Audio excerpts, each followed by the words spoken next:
Hello बच्चों, आज accountancy में हमारा टॉपिक है accounting as a source of information. Accounting is often regarded as language of business. अक्सर कहा जाता है कि accounting is the language of business, business की भाषा है।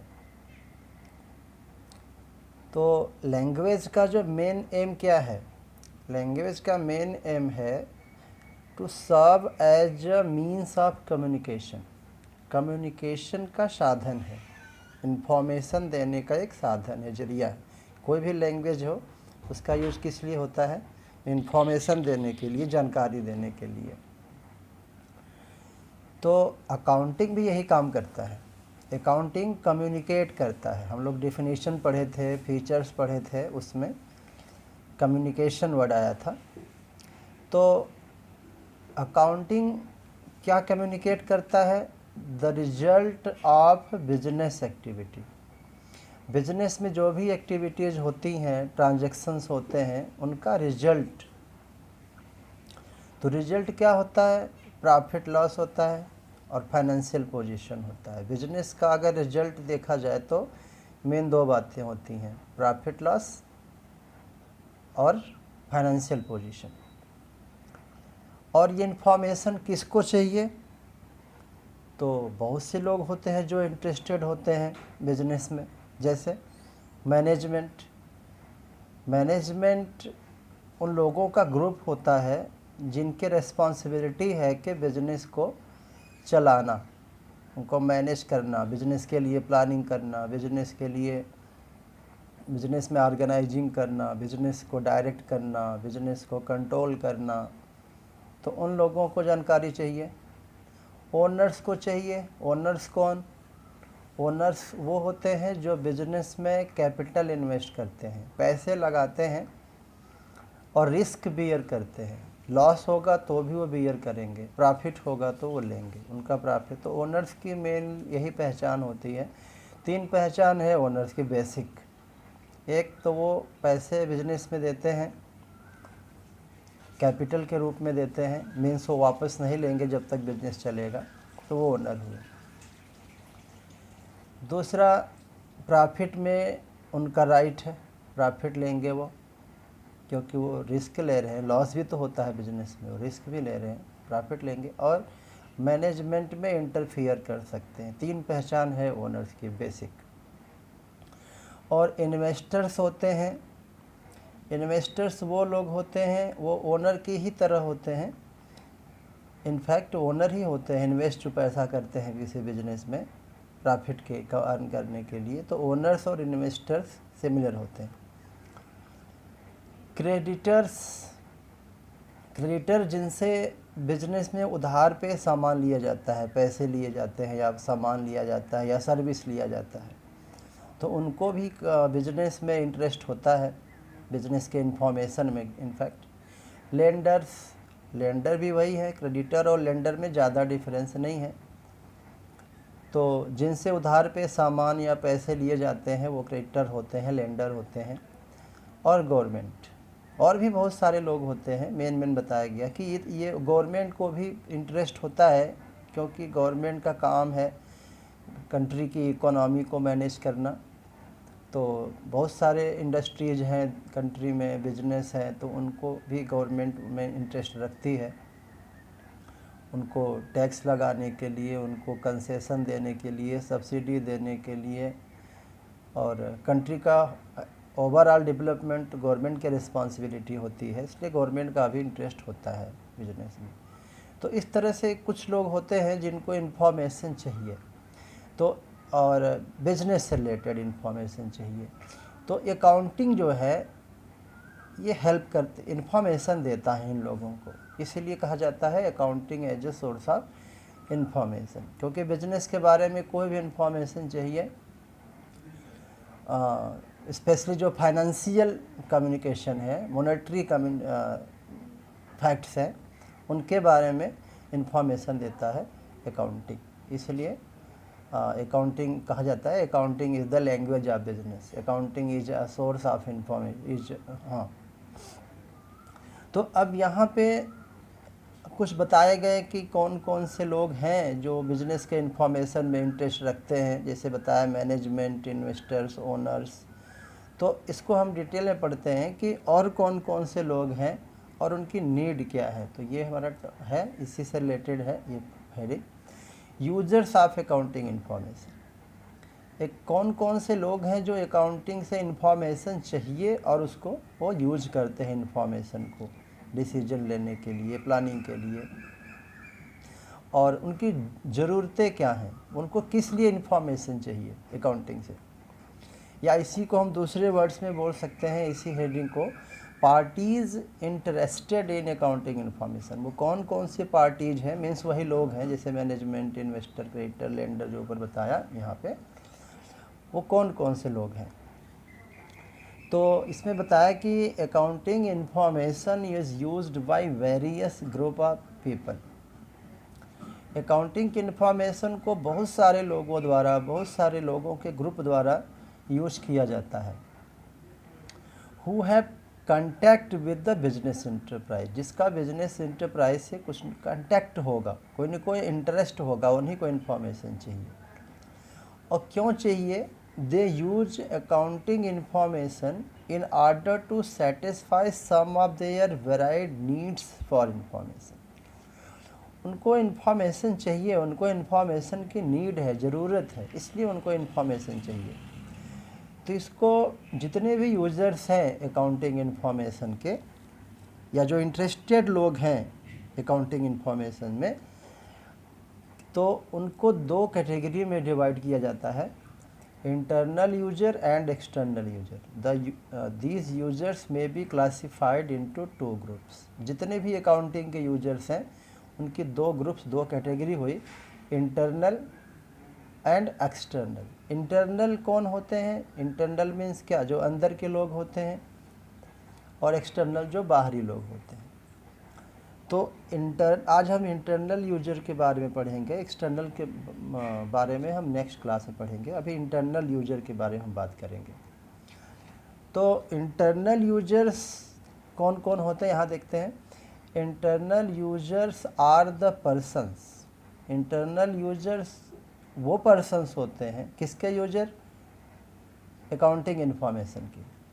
तो वो लोग होते हैं internal user who have a direct interest in the business enterprise, जिनका बिजनेस में डायरेक्ट इंटरेस्ट है, जो इन्वॉल्व होते हैं बिजनेस में किसी न किसी रूप में, बिजनेस को पैसे इन्वेस्ट करते हैं, बिजनेस को ऑपरेट करते हैं, मीन संचालित करते हैं, चलाते हैं बिजनेस को, जैसे कि ओनर्स हो गए और मैनेजमेंट हो गए।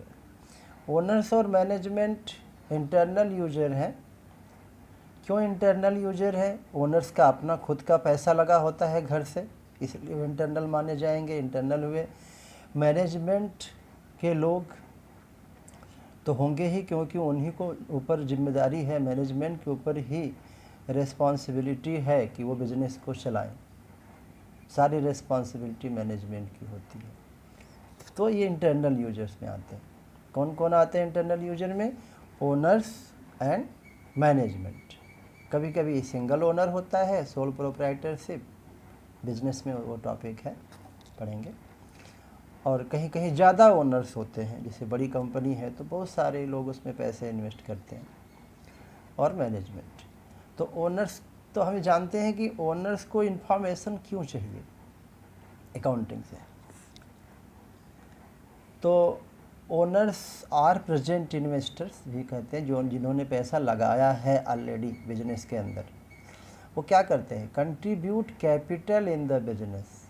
वो ओनर्स जो होते हैं वो बिजनेस में कैपिटल इन्वेस्ट करते हैं, कैपिटल के रूप में पैसा देते हैं। कैपिटल के रूप में पैसा देने का मतलब ये होता है कि वो बिजनेस से पैसा निकाल नहीं सकते जब तक बिजनेस चलेगा। और 3 बातें बताया था मैंने कि कैपिटल के रूप में पैसा देने का मतलब ये होता है कि वो पैसे वापस नहीं लेंगे, बिजनेस चलेगा जब तक। दूसरा कि वो प्रॉफिट में उनका राइट होगा, लॉस भी वो बियर करेंगे। और मैनेजमेंट में वो इंटरफियर कर सकते हैं। तो वो क्या जानना चाहते हैं? As such want to know about the profitability. जो ओनर होता है, जो पैसे इन्वेस्ट करता है बिजनेस में कैपिटल के रूप में, उनको प्रॉफिटेबिलिटी चाहिए। यहाँ प्रॉफिट अलग वर्ड है, प्रॉफिटेबिलिटी अलग वर्ड है। प्रॉफिट मीन्स एक्चुअली हमने जो अर्न किया, सेल माइनस कॉस्ट, और प्रॉफिटेबिलिटी मीन्स अर्निंग कैपेसिटी। जैसे कोई 100 रुपया लगा के 10 रुपये कमाता है और कोई दूसरा 100 रुपये लगा के 12 रुपये कमाता है, दूसरे वाले की प्रॉफिटेबिलिटी ज़्यादा है, 10%, 12%, 20%, 15%, 9%। तो अर्निंग कैपेसिटी बिजनेस की। तो कोई भी ओनर उस बिज़नेस में पैसा लगाना चाहता है जिसकी प्रॉफिटेबिलिटी ज़्यादा हो, अर्निंग कैपेसिटी ज़्यादा हो। और क्या जानना चाहता है ओनर? फाइनेंशियल साउंडनेस, मजबूती, स्ट्रेंथ, ताकत। बिजनेस की फाइनेंशियल स्ट्रेंथ क्या है, ये जानना चाहता है। और they also want to know, वो और ये भी जानना चाहते हैं whether the profits are increasing और डिक्रीजिंग, प्रॉफिट बढ़ रहा है या घट रहा है, ये भी जानना चाहते हैं। और ये भी जानना चाहते हैं कि what are the reasons for increase और डिक्रीज इन प्रॉफिट। प्रॉफिट जो इंक्रीज हुआ तो उसके पीछे क्या रीजन्स हैं, और प्रॉफिट डिक्रीज हो रहा है तो उसके पीछे क्या रीजन्स है, ताकि उसको वो कंट्रोल कर सकें। और ओनर्स जानना चाहते हैं what is the value of fixed asset and floating assets. तो बिजनेस में जो असेट्स होते हैं, मैंने बताया था, ऐसी चीज़ें जो बिजनेस में हैं, उनकी मॉनेटरी वैल्यू होती है, वो फ्यूचर में काम आते हैं बिजनेस में, उनको असेट्स बोलते हैं। तो असेट्स वैसे तो बहुत सारे टाइप्स हैं, यहाँ पे 2 टाइप दिया है। फिक्स्ड एसेट जो बहुत दिनों तक रहते हैं हमारे पास, एक बार हम खरीद लिए तो बहुत साल तक रहता है फिक्स, जैसे लैंड यानी ज़मीन, बिल्डिंग, मशीनरी, प्लांट, फर्नीचर, ये सब एक बार खरीद लिए, व्हीकल, गाड़ियाँ, ये सब एक बार खरीद लिया तो बहुत साल तक रहता है, इसलिए उसको फिक्स एसेट बोलते हैं। अब फ्लोटिंग एसेट्स जैसे जो हमेशा कम ज़्यादा होते रहते हैं, जैसे कैश है, कैश आता है जाता है लगा रहता है तो चेंज होता रहता है उसका वैल्यू हमेशा। स्टॉक है, कस्टमर आए, स्टॉक घट गया, फिर ख़रीद के लाए, स्टॉक बढ़ गया। इस तरह से 2 तरह के एसेट्स बताए गए, फिक्स्ड एसेट, फ्लोटिंग। ये ओनर्स को पता होना चाहिए, वो जानना चाहते हैं, उनका इंटरेस्ट है, क्योंकि एसेट से ही तो रिसोर्सेज हैं, ये इन्हीं से बिजनेस चलता है। तो ये सारी इन्फॉर्मेशन उनको अकाउंटिंग से मिल जाती है, इसीलिए कहा गया है accounting is an information system, accounting is the language of business. तो ओनर्स, इंटरनल यूजर में मैंने बताया ओनर्स, और अगला बताएंगे मैनेजमेंट। तो इसमें 2 बातें आपको जाननी ज़रूरी है कि कौन कौन से लोग हैं जिनको इन्फॉर्मेशन चाहिए, जैसे मैंने बताया इंटरनल में ओनर्स एंड मैनेजमेंट, और क्या इन्फॉर्मेशन चाहिए, किस तरह की इन्फॉर्मेशन चाहिए। ओनर्स जैसे बताया कि प्रॉफिटेबिलिटी के बारे में नॉलेज चाहिए ओनर्स को, फाइनेंशियल साउंडनेस के बारे में इन्फॉर्मेशन चाहिए ओनर्स को, प्रॉफिट इंक्रीज हो रहा है डिक्रीज हो रहा है ये सब इन्फॉर्मेशन चाहिए ओनर्स को, असेट्स क्या क्या है उसमें, फिक्स्ड क्या है, फ्लोटिंग क्या है। तो इस तरह की इन्फॉर्मेशन, किस तरह की इन्फॉर्मेशन चाहिए, तो कौन लोग हैं जिनको इन्फॉर्मेशन चाहिए, किस तरह की इन्फॉर्मेशन चाहिए और किस लिए चाहिए, उस इन्फॉर्मेशन को लेके जान के वो करेंगे क्या। तो बेसिकली हम डिसीजन ही लेते हैं इन्फॉर्मेशन जान के बिजनेस को कंट्रोल करने में। दूसरा जो लोग हैं जो इंटरनल यूजर्स हैं बिजनेस इन्फॉर्मेशन के, वो है मैनेजमेंट। तो मैनेजमेंट में वो लोग आते हैं बिजनेस में जिनको बिजनेस को चलाने के लिए की रिस्पॉन्सिबिलिटी है, बिजनेस एफिशिएंटली चले। एफिशिएंटली काम मीन्स होता है, एफिशिएंट मतलब क्या कि कम कास्ट में ज़्यादा आउटपुट आए। तो मैनेजमेंट को इन्फॉर्मेशन इसलिए चाहिए अकाउंटिंग से जिससे कि वो बिजनेस को efficient and smooth running of business इस एफिशिएंट हो, मतलब कम से कम कॉस्ट में ज़्यादा से ज़्यादा आउटपुट हो, स्मूथ रनिंग हो, बिना किसी रुकावट के, बिना किसी डिस्टरबेंस के बिजनेस चलता रहे, इसलिए मैनेजमेंट को इन्फॉर्मेशन चाहिए। तो their needs are met by accounting information. तो मैनेजमेंट की जो नीड होती है इन्फॉर्मेशन की, वो अकाउंटिंग से पूरी हो जाती है। कैसे? By provided by published report आते हैं, जैसे प्रॉफिट लॉस है अकाउंट है, बैलेंस शीट है और cash flow statement. Profit loss account information देता है, उसमें सेल होता है, इनकम्स होते हैं, फिर एक्सपेंसेस यानी खर्चे होते हैं, फिर उनको कंपेयर करके माइनस कर लेते हैं सेल में से एक्सपेंसेस, तो प्रॉफिट होता है। अगर एक्सपेंसेस ज़्यादा हैं तो लॉस होता है। बैलेंस शीट एक स्टेटमेंट है, एक शीट है, एक पेपर है जिसमें लेफ्ट हैंड साइड कैपिटल और लायबिलिटीज शो किए जाते हैं और राइट हैंड साइड में असेट्स, जो मैं भी बता रहा था असेट्स, उनको शो किया जाता है। और कैश फ्लो स्टेटमेंट ये भी रिपोर्ट है। ये तीनों अकाउंटिंग रिपोर्ट हैं जो मैनेजमेंट को चाहिए। वैसे तो कई लोगों को चाहिए, मैनेजमेंट को चाहिए। कैश फ्लो स्टेटमेंट चाहिए। कैश फ्लो स्टेटमेंट से ये पता लगता है कि पैसे कितने कितने आ रहे हैं कौन कौन से सोर्सेज से, और पैसे कौन कौन सी चीज़ों में यूज हो रहे हैं। तो इंटरनल यूजर में ये बेसिकली दो बताया, ओनर्स एंड मैनेजमेंट, उनको कौन सी इन्फॉर्मेशन चाहिए ये भी बताया गया और किस लिए चाहिए ये भी बताया गया। तो इस टॉपिक में ये ज़रूर आपको याद रहना चाहिए कि किसको इन्फॉर्मेशन चाहिए, किस तरह की इन्फॉर्मेशन चाहिए और क्यों चाहिए, उस इन्फॉर्मेशन को लेके करेंगे क्या। तो ये हुआ इंटरनल यूजर के बारे में बताया, दो बताया। अब एक्सटर्नल यूजर के बारे में बताएंगे अगले क्लास में। तब तक इसको आप अच्छे से समझिए और याद करिए।